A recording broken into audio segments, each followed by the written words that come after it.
नमस्ते प्रिय भक्तगण। क्या आप भी अपने जीवन में लगातार मिलने वाली असफलताओं से पूरी तरह निराश हो चुके हैं?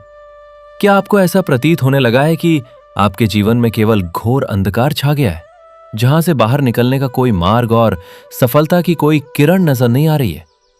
जब मनुष्य रात दिन मेहनत करे फिर भी हाथ खाली रहे तो मन टूट ही जाता है। प्रिय दर्शक बंधु, जब जीवन का संघर्ष हमें भीतर तक झकझोर दे और हर नया दिन केवल निराशा लेकर आए, तब हमें किसी चमत्कार की नहीं बल्कि एक सही मार्गदर्शन की आवश्यकता होती है। आज की ये पावन कथा किसी राजा महाराजा या पौराणिक देवता के चमत्कार की नहीं है, बल्कि ये कथा है आप और हम जैसे एक अत्यंत साधारण मनुष्य की, जो अपनी परिस्थितियों से पूरी तरह हार मानकर अपने जीवन के सबसे गहरे अंधकार में डूब चुका था। आज हम जानेंगे कि कैसे उस निराश मनुष्य के जीवन में एक सिद्ध साधु का आगमन होता है। उन साधु महाराज ने उसे कोई जादुई मंत्र या कोई रत्न नहीं दिया, बल्कि उन्होंने उसे आकाश में चमकते हुए साक्षात भगवान सूर्य नारायण का वो परम रहस्य बताया, जिसने उस टूट चुके इंसान के जीवन में फिर से उजाला कर दिया। जरा आसमान की ओर देखकर विचार कीजिए। जो सूर्य देव युगों युगों से बिना कोई अवकाश लिए, बिना थके, बिना रुके और बिना किसी भेदभाव के प्रतिदिन इस संपूर्ण जगत को रोशन कर रहे हैं, उनका ये तप हमें क्या सिखाता है? साधु महाराज ने उस निराश मनुष्य को जीवन का सबसे बड़ा ज्ञान देते हुए कहा, पुत्र, जिस प्रकार सूर्य घने से घने बादलों और काली रातों को चीरकर हर सुबह फिर से उदय होता है, उसी प्रकार मनुष्य को भी अपने कर्म पूर्ण समर्पण, अनुशासन और बिना रुके करते रहना चाहिए। कर्मण्ये वाधिकारस्ते मां फलेषु कदाचन, मां कर्म फल हेतुर्भूर्मा ते संगोस्तु कर्मणि। तुम्हारा अधिकार केवल कर्म करने में है, उसके फलों में कभी नहीं। इसलिए फल की चिंता किए बिना अपना कर्म करते रहो। आज की यह कथा केवल सुनने मात्र की कोई कहानी नहीं है। यह आपके भीतर जमे हुए निराशा के अंधकार को नष्ट करने, आपको सूर्य देव के समान अनुशासित बनाने और आपके जीवन में एक नए सूर्योदय की शुरुआत करने की एक अलौकिक महासाधना है। भक्तगण, कर्म और निरंतरता की यह कथा केवल कानों से नहीं बल्कि सीधे आत्मा से सुनी जाती है। शास्त्रों का यह स्पष्ट मत है कि जीवन को दिशा देने वाली इस परम ज्ञानमयी कथा को यदि जल्दबाजी में या बीच में अधूरा छोड़ दिया जाए तो मनुष्य का मन हमेशा भटकाव और निराशा में ही उलझा रह जाता है। इसलिए आज ये अटल संकल्प लें कि दुनिया की सारी चिंताओं और अपनी असफलताओं को कुछ देर के लिए भूलकर इस प्रेरणादायक कथा को बिना किसी रुकावट के अंत तक पूरे ध्यान से सुनेंगे। हो सकता है साधु महाराज द्वारा बताई गई सूर्य देव की कोई एक सीख आपके जीवन के सारे अंधकार को आज ही सदा के लिए मिटा दे। जो व्यक्ति सूर्य देव की भांति निरंतर कर्म के मार्ग पर चलता है, उसके जीवन में सफलता का उजाला होना निश्चित है। और यदि आप भी सनातन धर्म और कर्म योग के इस मार्ग पर विश्वास रखते हैं, तो ज्ञान के इस प्रकाश को जन जन तक फैलाना आपका परम कर्तव्य है। इसलिए इस प्रस्तुति को पूरे भाव से पसंद करें, अपने परिजनों और निराश मित्रों के साथ साझा करें और सनातन धर्म की इस अविरल गंगा से निरंतर जुड़े रहने के लिए आपके अपने इस पावन मंच की अभी सदस्यता लें। तो आइए अपने मन मंदिर को शुद्ध करें, अपने भीतर कर्म करने की असीम ऊर्जा को जागृत करें और पूरे भाव से ओम घृणी सूर्याय नमः और जय सूर्यदेव का जयघोष करते हुए इस परम पावन कथा की दिव्य यात्रा का शुभारंभ करते हैं।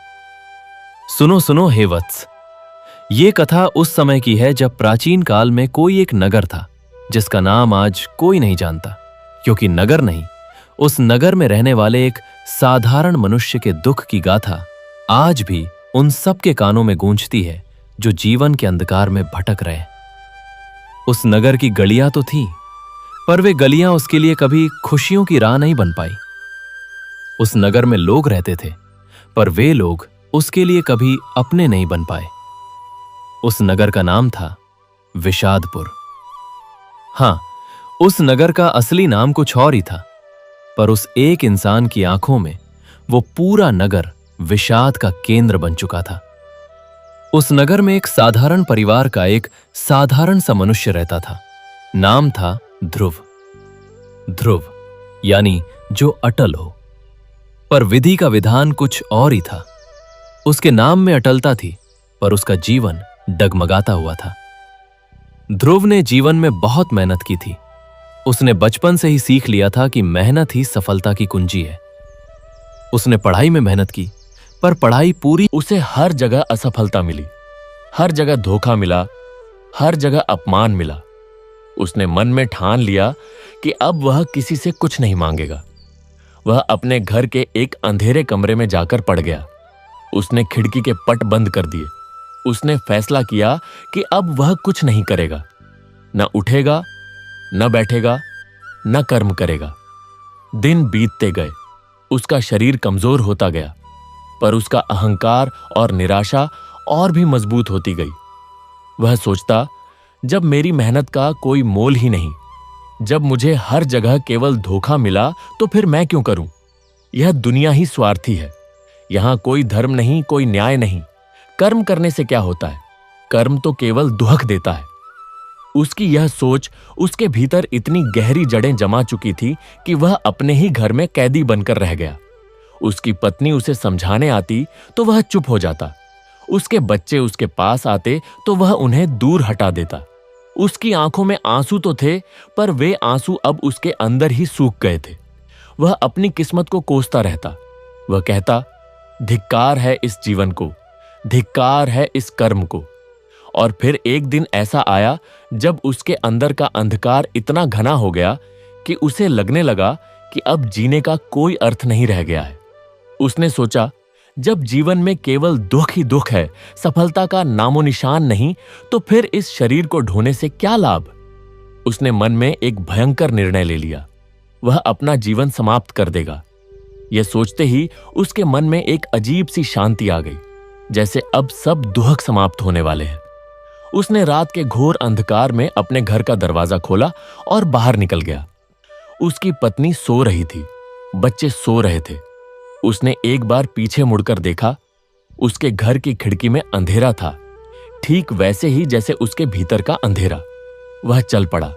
वह नगर के बाहर बहने वाली एक शांत नदी के तट की ओर चला। उस नदी का नाम था विरूपा। विरूपा यानी जो अपना रूप बदल देती है। वह नदी दिन में उफान पर रहती, पर रात को शांत हो जाती, मानो सारे संसार के दुख अपने में समा लेती हो। ध्रुव उस नदी के तट पर पहुंचा। भोर का समय था।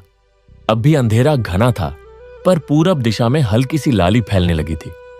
वह नदी के किनारे एक बड़े से पत्थर पर जाकर बैठ गया। उसने अपने सामने नदी का गहरा जल देखा। जल शांत था, ठंडा था और उसे बुला रहा था। ध्रुव ने अपने हाथ जोड़े और आकाश की ओर देखा।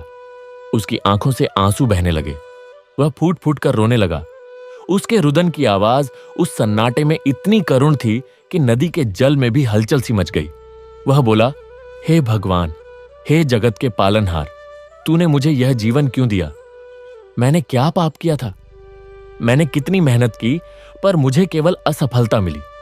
मैंने सबको अपना समझा, सबने मुझे धोखा दिया। अब मैं थक गया हूं, मैं हार मान चुका हूं। अब मुझसे कोई कर्म नहीं होता। दुनिया बहुत स्वार्थी है। यहां किसी को किसी की परवाह नहीं। मैं अब यह जीवन नहीं जीना चाहता। वह इतना कहकर और जोर जोर से रोने लगा। उसका रोना ऐसा था मानो उसके भीतर का सारा विषाद बाहर निकल रहा हो। उसने अपने दोनों हाथ ऊपर उठाए और आकाश से प्रार्थना करने लगा, हे प्रभु, अब बस करो। मैं अपना कर्म छोड़ता हूं, मैं सब कुछ छोड़ता हूं। यह दुनिया मुझे नहीं चाहिए और मुझे यह दुनिया नहीं चाहिए। ठीक उसी क्षण जब वह उठकर नदी में कूदने ही वाला था, उसके पीछे से एक आवाज आई। वह आवाज इतनी गंभीर, इतनी मधुर और इतनी ऊर्जा से भरी थी कि मानो सारा आकाश उस आवाज से गूंज उठा। आवाज आई, रुक जा पुत्र। ध्रुव चौंक कर पीछे मुड़ा। उसने देखा सामने एक अत्यंत तेज और प्रकाश से भरे हुए सिद्ध साधु महाराज खड़े थे। उनका शरीर मानो प्रकाश से बना हुआ था। उनके मुख पर अपूर्व तेज था और उनकी आंखों में असीम करुणा थी। वे साधु महाराज ध्रुव की ओर देख रहे थे। उनके वस्त्र साधारण थे, पर उनका व्यक्तित्व इतना दिव्य था कि ध्रुव उन्हें देखकर स्तब्ध रह गया। उसने सहज ही अपने आप को उनके चरणों में गिरा दिया। वह साधु के पैरों में गिरकर फिर से फूट फूट कर रोने लगा। उसने कहा, महाराज, महाराज, मुझे बचा लो। मेरे जीवन में केवल रात ही रात है। मैं हर जगह असफल रहा। मैंने हार मान ली है। अब मैं कोई कर्म नहीं कर सकता। दुनिया बहुत स्वार्थी है महाराज। सबने मुझे धोखा दिया। मेरा व्यापार नष्ट हो गया। मेरे अपनों ने मुंह मोड़ लिया। अब मुझसे और नहीं होता। मैं अपना जीवन समाप्त कर देना चाहता हूं। सिद्ध साधु महाराज ने उसकी बात सुनी। उनके मुख पर एक अद्भुत मुस्कान आ गई। वह मुस्कान ऐसी थी मानो वे उसके सारे दुहक को बहुत हल्के में ले रहे हों। मानो वे जानते हों कि यह दुहक बहुत बड़ा है, पर इसका उपचार भी उतना ही सरल है। उन्होंने ध्रुव का हाथ पकड़कर उसे उठाया और कहा, उठ पुत्र, उठ और अपनी आंखें खोल। अपनी आंखों को उस ओर ले जा जहां से आज तक तेरे जीवन का सारा प्रकाश आया है। साधु महाराज ने ध्रुव का मुख पूरब दिशा की ओर घुमाया और उसे आकाश की ओर देखने को कहा। ध्रुव ने ऊपर देखा।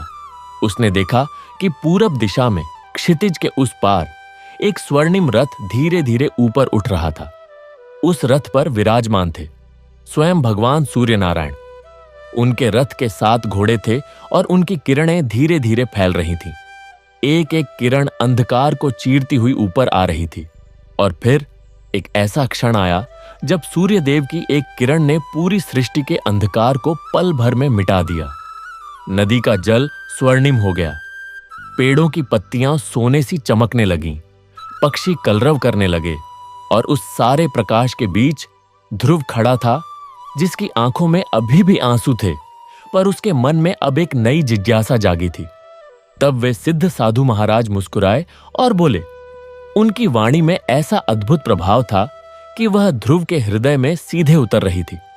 उन्होंने कहा, हे मूर्ख, हे अज्ञानी, तू जिसे दुख समझ रहा है वह तेरे अहंकार की चिंगारी है। तू जिसे असफलता समझ रहा है वह तेरे फल की आस का धुआं है। और तू जिसे कर्म छोड़ने की कायरता समझ रहा है वह तेरे भीतर के उस अंधकार का नाम है जो यह नहीं देख पाता कि यह सारा संसार किस प्रकार चल रहा है। आसमान में चमकते हुए उन सूर्य नारायण को देख। क्या वे कभी यह सोचते हैं कि कल दुनिया ने मुझे धन्यवाद नहीं दिया तो आज मैं प्रकाश नहीं दूंगा? क्या वे कभी यह कहते हैं कि आज मैं बहुत थक गया हूं, आज मैं उदय नहीं होऊंगा? उनसे पूछ, क्या उन्होंने कभी कोई छुट्टी ली है? क्या वे कभी इस बात से दुखी हुए हैं कि दुनिया ने उनकी कद्र नहीं की? जब आसमान में घने काले बादल छा जाते हैं और दुनिया को लगता है कि सूर्य छिप गया है, तब भी क्या सूर्य देव अपनी जगह चमकना छोड़ देते हैं? नहीं, वे बादलों के पीछे भी अपना प्रकाश फैलाते रहते हैं। उनका कर्म है प्रकाश देना, और वे बिना किसी छुट्टी के, बिना किसी स्वार्थ के और बिना किसी की ताली या तारीफ की उम्मीद किए युगों युगों से अपना कर्म कर रहे हैं। यही सूर्य कर्म है, यही निष्काम कर्म है। साधु महाराज की आवाज और गंभीर हो गई। उन्होंने ध्रुव के कंधे पर हाथ रखकर कहा, सुन पुत्र, तूने मेहनत की पर तू फल की आस में लगा रहा। तूने कर्म किया पर तू यह सोचता रहा कि लोग क्या कहेंगे, मुझे क्या मिलेगा, मेरी तारीफ होगी या नहीं। जब फल नहीं मिला तो तू टूट गया। तेरी निराशा असल में तेरा अहंकार है, जो यह सह नहीं पाया कि उसकी मेहनत का मोल नहीं मिला। पर हे वत्स, सूर्य देव को देख, वे करोड़ों वर्षों से प्रकाश दे रहे हैं। उन्होंने कभी किसी से अपेक्षा नहीं की। वे जानते हैं कि उनका कर्म ही उनका धर्म है, उनका कर्म ही उनकी पूजा है, उनके लिए उदय होना ही जीवन है।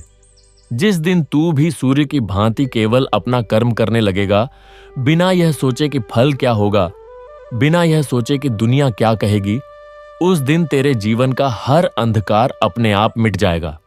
ध्रुव सुन रहा था। उसके कान तो खुले थे, पर उसका हृदय अब तक बंद था। उसने कहा, महाराज, आप बड़ी बातें कर रहे हैं, पर मैं तो एक साधारण इंसान हूं। मुझे भूख लगती है, मुझे प्यास लगती है, मेरे बच्चे भूखे हैं। मैं सूर्य की तरह कैसे हो सकता हूं? मैं तो केवल एक मनुष्य हूं। साधु महाराज मुस्कुराए। उनकी मुस्कान में अब एक गूढ़ रहस्य था। उन्होंने कहा, तू मनुष्य है, यह तेरी सबसे बड़ी भूल है। तू मनुष्य नहीं है पुत्र, तू चेतना है। तू वही अंश है जिससे यह सूर्य भी प्रकाशित है। तू वही अग्नि है जो इस सूर्य में जल रही है। तूने अपने आप को इस शरीर, इस नाम, इस असफलता और इस दुख तक सीमित कर लिया है। इसीलिए तू दुखी है। सूर्यदेव कभी दुखी नहीं होते, क्योंकि वे जानते हैं कि वे कौन हैं। वे जानते हैं कि उनका स्वरूप ही प्रकाश है और उनका धर्म ही प्रकाश फैलाना है। तू भी यह जान ले कि तेरा स्वरूप वही है और तेरा धर्म भी वही है, निरंतर कर्म करना। साधु महाराज ने ध्रुव का हाथ पकड़ा और उसे नदी के किनारे ले गए। उन्होंने नदी के जल की ओर इशारा किया और कहा, देख, यह नदी, यह दिन रात बहती रहती है। यह कभी नहीं कहती कि आज मैं नहीं बहूंगी, क्योंकि लोगों ने मुझ में कूड़ा डाला। यह कभी नहीं कहती कि मैं अपना रास्ता बदल दूंगी, क्योंकि मेरे किनारे खाली हो गए। यह नदी अपना कर्म करती है, बहना। वह सागर से मिलने के लिए बहती है, बिना यह सोचे कि सागर उसे पहचानेगा या नहीं। यही उसकी साधना है, यही उसका धर्म है। और देख, उस नदी के किनारे खड़ा यह वृक्ष, यह भी अपना कर्म कर रहा है, फल देना, छाया देना, ऑक्सीजन देना। यह कभी नहीं कहता कि लोगों ने मेरी छाया में बैठकर मुझे धन्यवाद नहीं दिया, इसलिए अब मैं फल नहीं दूंगा। यह अपना कर्म करता है, क्योंकि यही उसका स्वभाव है।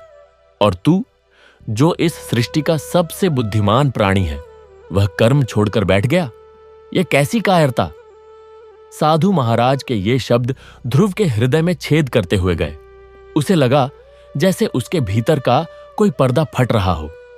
उसने कहा, महाराज, मैं समझ गया। मैं फल का भूखा था, मैं तारीफ का भूखा था। मैं यह चाहता था कि लोग मेरी मेहनत को सराहें। जब ऐसा नहीं हुआ तो मैं टूट गया।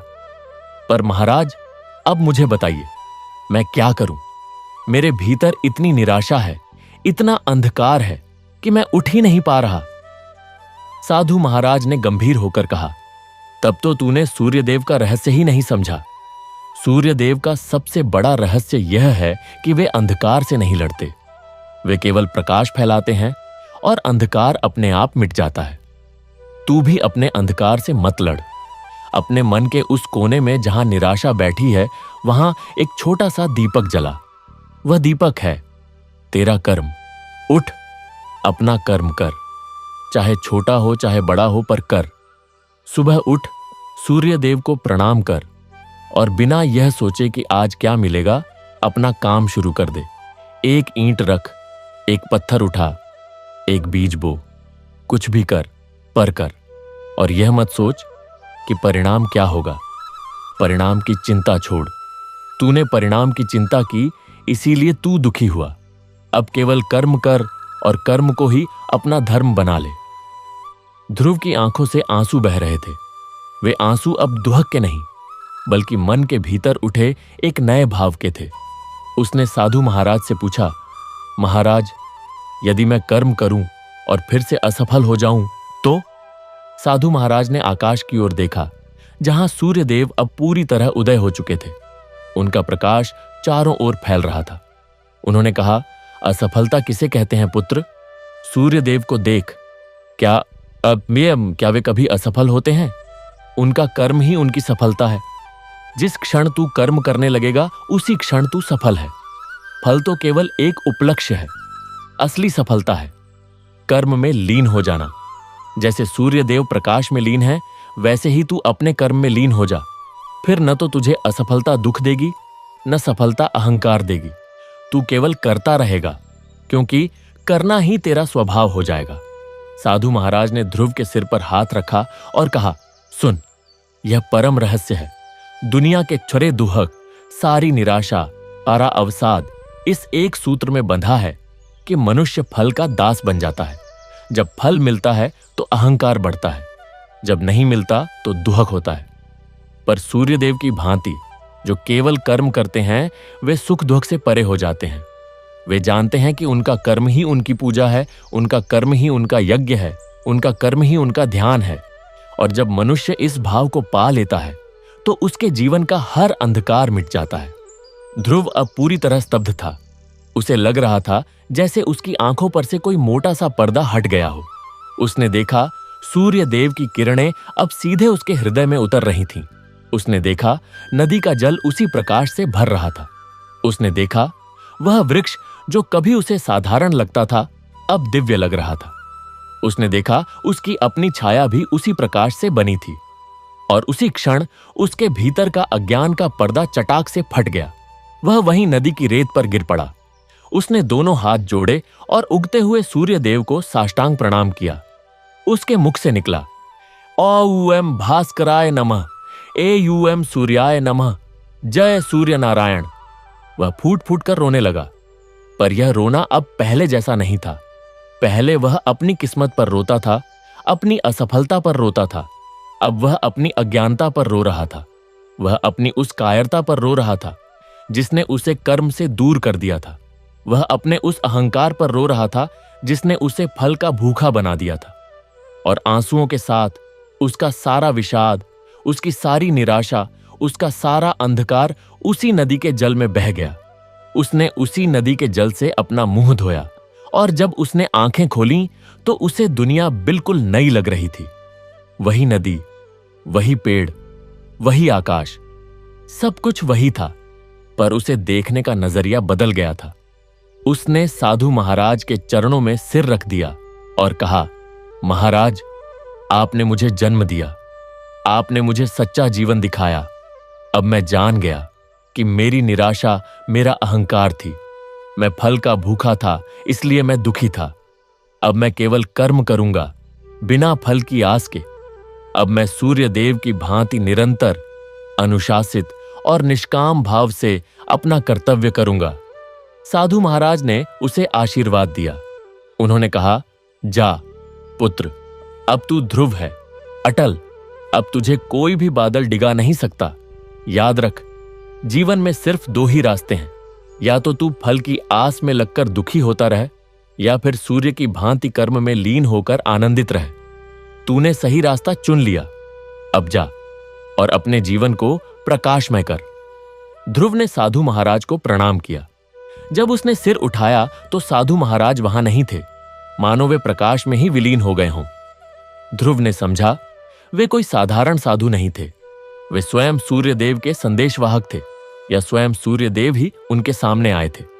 उसने फिर से आकाश की ओर देखा। सूर्यदेव अब पूरे गगन में विराजमान थे। उनका प्रकाश चारों ओर फैल रहा था। ध्रुव ने दोनों हाथ जोड़कर प्रणाम किया और उसके मुख से निकला, एयूएम भास्कराय नमः, एयूएम सूर्याय नमः, जय सूर्य नारायण। वह उठा। उसकी चाल अब पहले जैसी नहीं थी। पहले वह लड़खड़ाता हुआ चलता था, मानो उसके कंधों पर पहाड़ रखा हो। अब वह सीधा, स्थिर और ऊर्जा से भरा हुआ चल रहा था।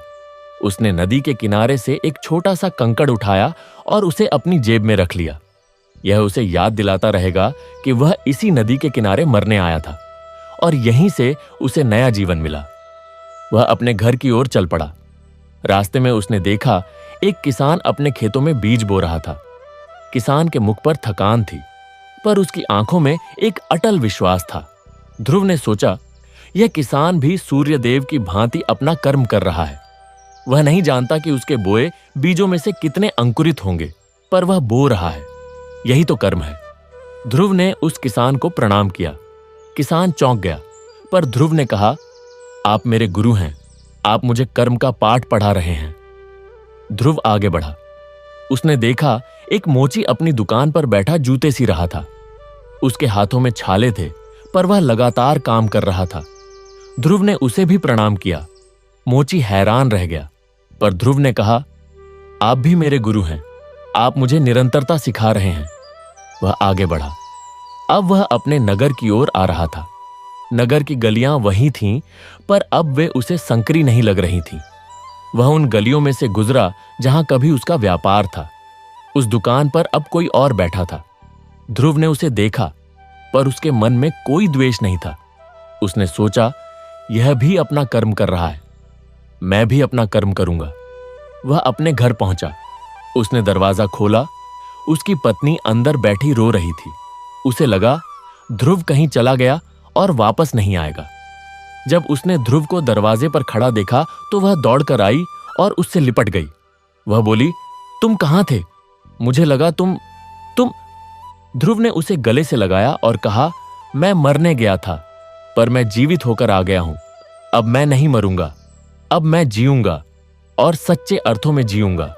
उसकी पत्नी ने उसकी आंखों में देखा। उसने देखा उन आंखों में अब वह निराशा नहीं थी जो कई महीनों से थी। उन आंखों में एक नई चमक थी, एक नई दृढ़ता थी। वह समझ गई कि कुछ बदल गया है। ध्रुव ने उस दिन से एक नया जीवन शुरू किया। उसने सबसे पहले अपने घर की खिड़कियां खोल दी। उसने सूर्य देव का ध्यान किया। उसने प्रणाम किया, AUM भास्कराय नमः।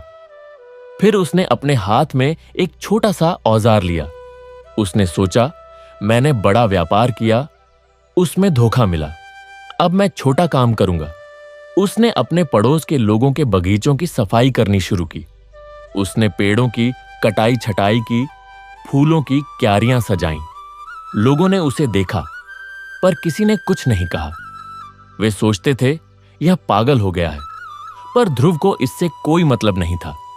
वह सुबह उगते सूर्य के साथ उठता, सूर्य देव को प्रणाम करता और अपना काम शुरू कर देता। वह बिना किसी फल की आशा के काम करता, वह सिर्फ करता था। दिन बीतते गए। ध्रुव का काम देखकर लोगों को आश्चर्य होने लगा।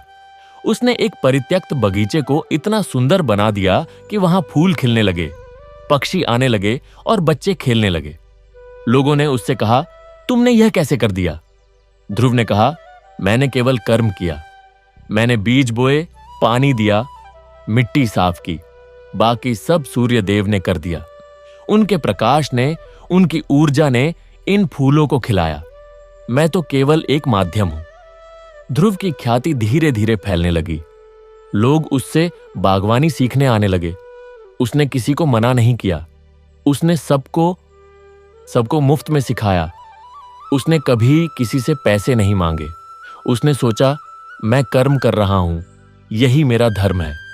फल मिले या न मिले, यह मेरे वश की बात नहीं है। एक दिन उस नगर के राजा को ध्रुव के काम के बारे में पता चला। राजा को अपने राजमहल के बगीचे से बहुत प्रेम था, पर वह बगीचा सूख रहा था। राजा ने ध्रुव को बुलवाया। ध्रुव राजमहल पहुंचा। राजा ने उसे देखा, एक साधारण सा मनुष्य जिसके हाथों में मिट्टी लगी थी, जिसके मुख पर पसीना था, पर जिसकी आंखों में एक अपूर्व शांति थी। राजा ने कहा, क्या तुम मेरा बगीचा सुंदर बना सकते हो? ध्रुव ने कहा, महाराज, मैं प्रयास कर सकता हूं, पर मैं आपसे कुछ भी नहीं मांगूंगा। मैं केवल अपना कर्म करूंगा। राजा हैरान हुआ। उसने कहा, तुम मुझसे कुछ नहीं मांगोगे, तुम बिना पारिश्रमिक के काम करोगे? ध्रुव ने कहा, महाराज, मैं सूर्यदेव से सीखा हूं। सूर्यदेव बिना किसी पारिश्रमिक के प्रकाश देते हैं। वे बिना किसी स्वार्थ के अपना कर्म करते हैं। मैं भी वैसा ही करना चाहता हूं। मुझे केवल यह अवसर दीजिए कि मैं अपना कर्म कर सकूं। राजा ने उसे अवसर दिया। ध्रुव ने राजमहल के बगीचे में दिन रात काम किया। उसने सूखी मिट्टी को खोदा, उसमें खाद डाली, नए पौधे लगाए और हर सुबह उगते सूर्य को प्रणाम करके उन पौधों को अपने हाथों से सींचा। वह पौधों से बातें करता। वह उनसे कहता, तुम भी सूर्यदेव की भांति बढ़ो, तुम भी अपना कर्म करो, फूल दो, फल दो, छाया दो। मैं तुम्हारी सहायता कर रहा हूं। कुछ ही महीनों में राजमहल का बगीचा फिर से हरा भरा हो गया। फूल खिले, फल लगे, पक्षी कलरव करने लगे। राजा बहुत प्रसन्न हुआ। उसने ध्रुव को बुलाया और कहा, तुमने असंभव को संभव कर दिया। मैं तुम्हें अपना माली बनाना चाहता हूं। तुम्हें वेतन मिलेगा, मान मिलेगा। ध्रुव ने विनम्रता से कहा, महाराज, मैं माली नहीं हूं। मैं तो केवल एक साधक हूं। मैं सूर्यदेव का साधक हूं। मैंने अपना कर्म कर दिया। अब मैं वापस अपने घर जाऊंगा। मुझे किसी पद की आवश्यकता नहीं है। राजा और भी हैरान हुआ। उसने कहा, तुम सचमुच एक अद्भुत मनुष्य हो। तुमने फल की आशा ही नहीं रखी। तुमने केवल कर्म किया। यही तो सच्ची साधना है। ध्रुव ने कहा, महाराज, यह सब सूर्यदेव की कृपा है। उन्होंने मुझे सिखाया कि कर्म ही पूजा है। जब मैं बागवानी करता हूं तो मैं सूर्यदेव का ध्यान करता हूं। जब मैं मिट्टी में हाथ लगाता हूं तो मैं उनका स्मरण करता हूं। मेरे लिए कर्म ही मेरा मंदिर है और सूर्यदेव मेरे आराध्य हैं। राजा ने ध्रुव को सम्मानित किया और उसे विदा किया। ध्रुव अपने घर लौट आया। उसने फिर से अपना छोटा सा काम शुरू कर दिया। उसने कभी किसी से कुछ नहीं मांगा। उसने कभी किसी के सामने हाथ नहीं फैलाया। वह सुबह उठता, सूर्यदेव को प्रणाम करता और अपने कर्म में जुट जाता। वह पेड़ पौधों की देखभाल करता, बीज बोता, पानी देता और फिर उन्हें खिलते हुए देखता। उसकी यह दिनचर्या इतनी अनुशासित थी, इतनी नियमित थी, जैसे सूर्यदेव का उदय होना। धीरे धीरे उसके घर का अंधकार भी मिटने लगा। उसकी पत्नी ने भी उसके साथ काम करना शुरू कर दिया। उसके बच्चे भी उसके साथ बगीचे में मिट्टी खोदने लगे। उनका घर फिर से खुशियों से भर गया। पर यह खुशी अब पहले जैसी नहीं थी। पहले उसकी खुशी बाहरी चीजों पर निर्भर थी, व्यापार, पैसा, प्रतिष्ठा। अब उसकी खुशी उसके भीतर थी। वह कर्म में इतना लीन था कि उसे खुशी और दुख का भेद ही मिट गया था। वह जान गया था कि असली सुख कर्म में है, फल में नहीं। एक दिन उस नगर में भयंकर सूखा पड़ा। बादल नहीं आए, नदियां सूख गईं, खेत बंजर हो गए। सारा नगर दुखी था। लोग भगवान से प्रार्थना कर रहे थे, पर वर्षा नहीं हो रही थी। राजा परेशान था, प्रजा भूखी थी। ऐसे में ध्रुव का बगीचा एकमात्र ऐसा स्थान था जहां हरियाली थी। उसके पौधे हरे भरे थे, फूल खिले हुए थे, फल लगे हुए थे। लोग हैरान थे। उन्होंने ध्रुव से पूछा, तुमने यह कैसे किया? इतने सूखे में भी तुम्हारा बगीचा हरा भरा है। ध्रुव ने कहा, मैंने कुछ नहीं किया। मैंने केवल अपना कर्म किया। मैंने हर सुबह सूर्यदेव को प्रणाम किया और उनकी कृपा से मेरे पौधों को जीवन मिला। सूर्यदेव की ऊर्जा से ही यह सब संभव हुआ है। लोगों ने उससे प्रार्थना करने को कहा। ध्रुव ने कहा, मैं प्रार्थना नहीं कर सकता, क्योंकि प्रार्थना तो मेरा कर्म ही है। मैं तो केवल सूर्यदेव का ध्यान करता हूं और अपना कर्म करता हूं। यदि तुम लोग चाहो तो मैं तुम्हें सूर्यदेव का यह रहस्य बता सकता हूं। लोग उसके पास आए। ध्रुव ने उन्हें सूर्यदेव के निरंतर, अनुशासित और निष्काम कर्म का रहस्य समझाया। उसने कहा, हे भाइयों, हम सब सूर्यदेव की संतान हैं।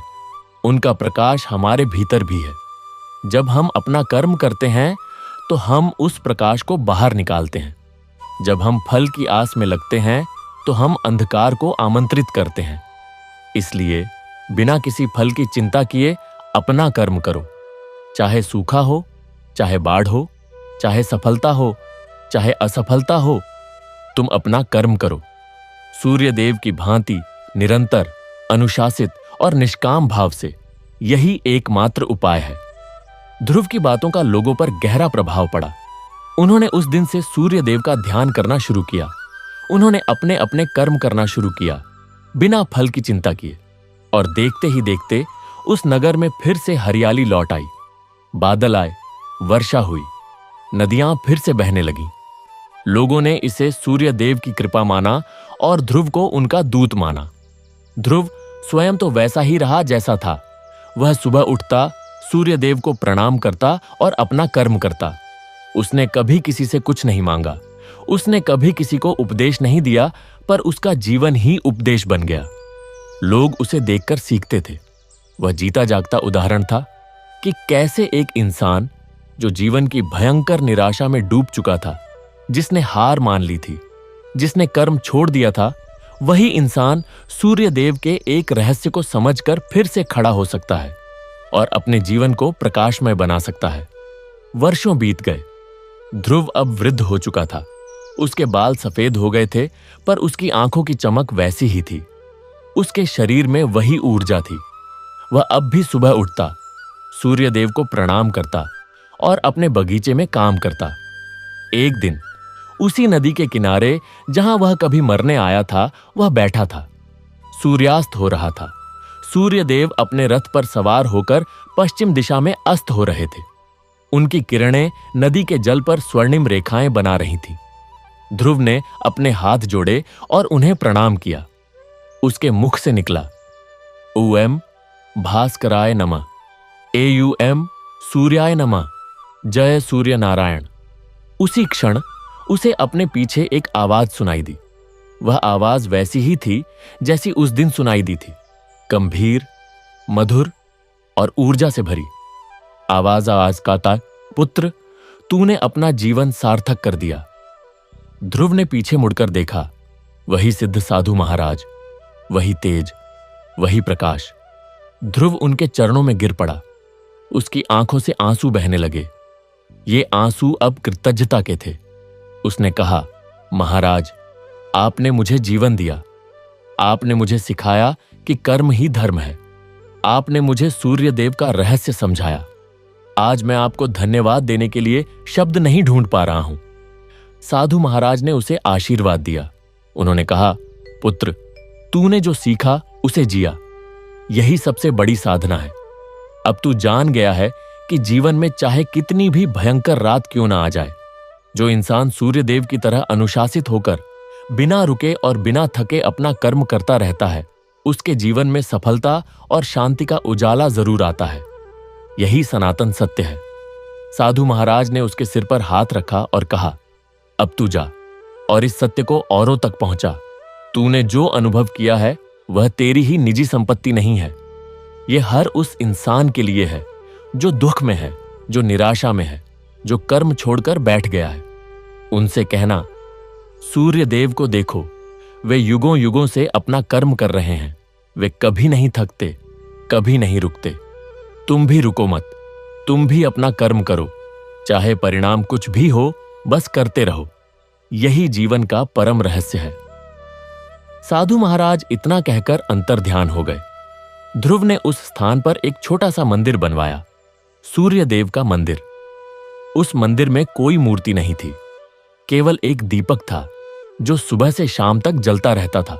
और उस दीपक के सामने लिखा था, कर्म ही पूजा है, निरंतरता ही धर्म है, निष्काम भाव ही मोक्ष है। ध्रुव ने अपने जीवन के अंतिम दिनों में उस मंदिर में बैठकर लोगों को सूर्य देव का संदेश सुनाया। वह कहता, हे भाइयों, मैंने जीवन में सब कुछ खोया। मैंने व्यापार खोया, धन खोया, प्रतिष्ठा खोई, अपनों को खोया।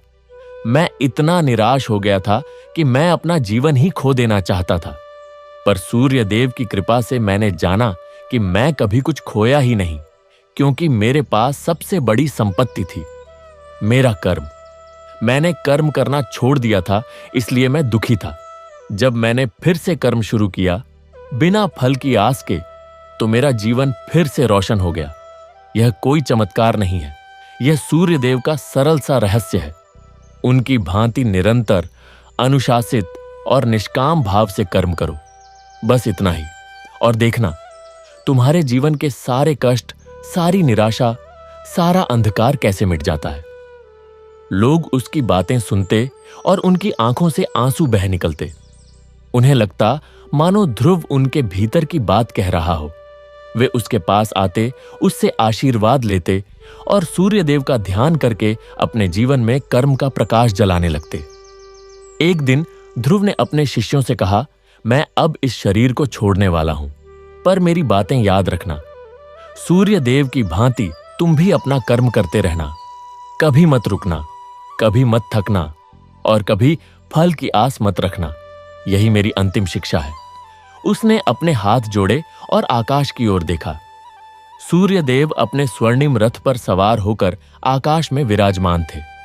ध्रुव के मुख से निकला, AUM भास्कराय नमः, AUM सूर्याय नमः, जय सूर्य नारायण। और उसी क्षण उसकी आंखें स्थिर हो गईं।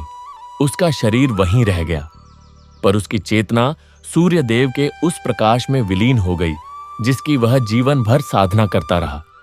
उसके शिष्यों ने उसका शरीर उसी नदी के किनारे समाधि दी जहां उसे सच्चा ज्ञान मिला था, और उस समाधि पर उन्होंने लिखवाया, यहां वह ध्रुव विदा हुआ जिसने सूर्य देव से सीखा, निरंतर कर्म ही जीवन है, निष्काम भाव ही मोक्ष है।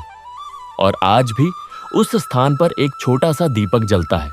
और उस दीपक के पास बैठकर साधक सूर्य देव का ध्यान करते हैं। वे ध्रुव की कथा सुनते हैं और उनके हृदय में वही प्रकाश जागता है जो सूर्य देव का है।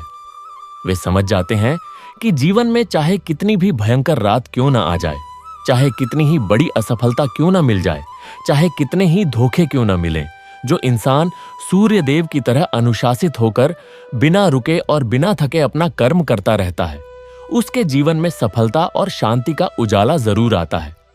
यह कोई कल्पना नहीं, यह सत्य है। यह सूर्य देव का परम रहस्य है। एयूएम भास्कराय नमः। एयूएम सूर्याय नमः। जय सूर्य नारायण।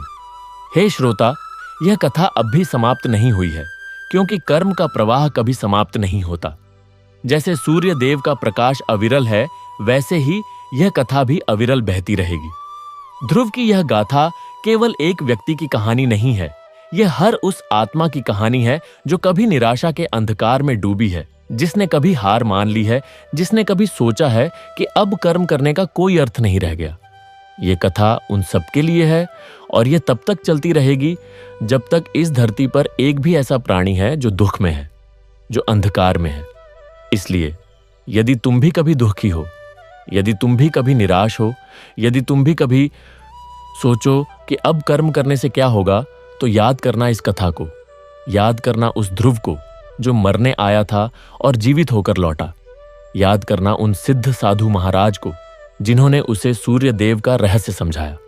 और सबसे बढ़कर याद करना उन सूर्य नारायण को जो युगों युगों से बिना रुके, बिना थके, बिना किसी स्वार्थ के अपना कर्म कर रहे हैं। उठो, अपनी आंखें खोलो और पूरब दिशा की ओर देखो। सूर्य देव अभी भी उदय हो रहे हैं, उनका प्रकाश अभी भी फैल रहा है। वे अभी भी तुम्हें बुला रहे हैं। वे कह रहे हैं, हे पुत्र, हे मेरे अंश, तू भी उठ, तू भी अपना कर्म कर। चाहे फल मिले या न मिले, चाहे दुनिया ताली बजाए या न बजाए, चाहे सफलता मिले या असफलता, बस करता रह, क्योंकि करना ही तेरा धर्म है, करना ही तेरी पूजा है, करना ही तेरा जीवन है। यही सूर्यदेव का संदेश है, यही उनका परम रहस्य है। और जो इस रहस्य को समझ जाता है, उसके जीवन के सारे कष्ट, सारी निराशा, सारा अंधकार पल भर में मिट जाता है। उसके जीवन में केवल प्रकाश रह जाता है, सूर्यदेव का वही प्रकाश जो सनातन है, जो अविनाशी है, जो सबका कल्याण करने वाला है। एयूएम भास्कराय नमः। एयूएम सूर्याय नमः। एयूएम आदित्याय नमः। एयूएम सवित्रे नमः। एयूएम भानवे नमः। यूएम रवैये नमः। एयूएम मार्तंडाय नमः। एयूएम हिरण्यगर्भाय नमः। जय सूर्य नारायण, जय जय सूर्य नारायण। और यह कथा, यह अविरल प्रवाह, यह सूर्य गाथा, यह तब तक चलती रहेगी जब तक तुम सुनना चाहो, क्योंकि सूर्य देव की कृपा असीम है, उनकी लीला अनंत है और उनके कर्म का रहस्य इतना गहरा है कि उसे समझने के लिए युगों युगों की साधना भी कम है। पर उस रहस्य का एक छोटा सा अंश भी यदि तुम्हारे हृदय में उतर जाए तो तुम्हारा जीवन धन्य हो जाएगा। तुम वही प्रकाश बन जाओगे जिसकी खोज में तुम भटक रहे थे। एयूएम सूर्याय नमः।